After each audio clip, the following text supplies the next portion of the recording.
Continuing with our 30 days of VSO, if you guys have topics that you would like us to cover, make sure that you leave a comment in the comment section down below. And of course, make sure that you smash that subscribe button down below. Make sure you ring that bell, turn those notifications on so you know when I have another silly idea. Today we're talking about the calibers that suppress well and the ones that don't.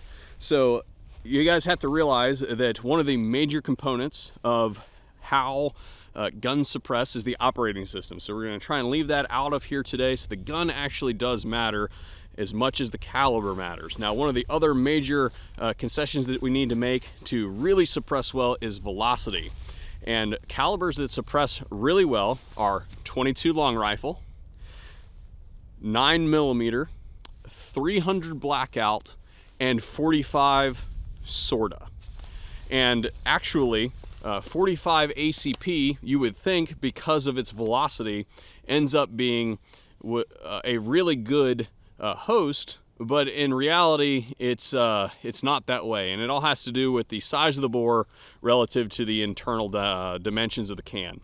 And while you would think that, yeah, it's subsonic, we can shoot that stuff and it'll be quiet, what ends up being is that you're better off to probably get a subsonic 9mm round than shooting a full house 45 round, even though they're traveling about the same speed. And it all has to do with the relative size of the can itself, because what we end up doing is the industry has kind of an idea of what a can should be in size and dimension.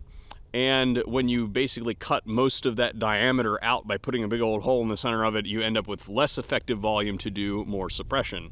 So maybe we'll do, if you guys are interested, that is, a dedicated video on 45 ACP suppressed, but what we're going to do today is show you guys a demonstration of those calibers versus something that doesn't suppress well.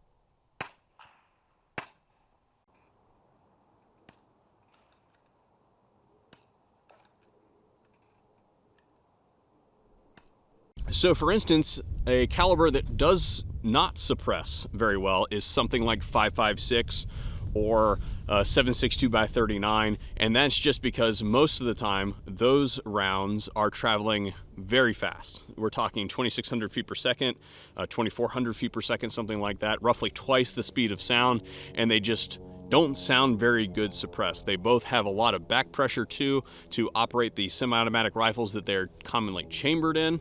And because of that, you can't really make a concession to subsonic for those calibers, and you end up with a lot of port pop when you suppress those guns coming out of the operating system of those firearms.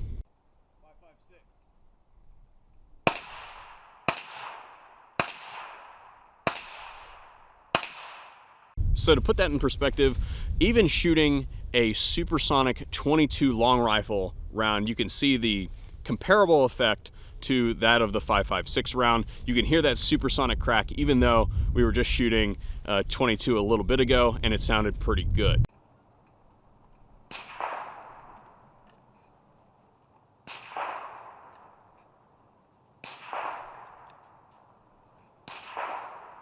So guys, that is a rundown of all of the calibers that, in my opinion, are mainstream calibers that suppress well. So if you guys are looking for good suppressor hosts, go out there and pick guns in those calibers. Thanks for joining us here today on the VSO Gun Channel. Hopefully you learned something, and hopefully we'll see you guys on a future video.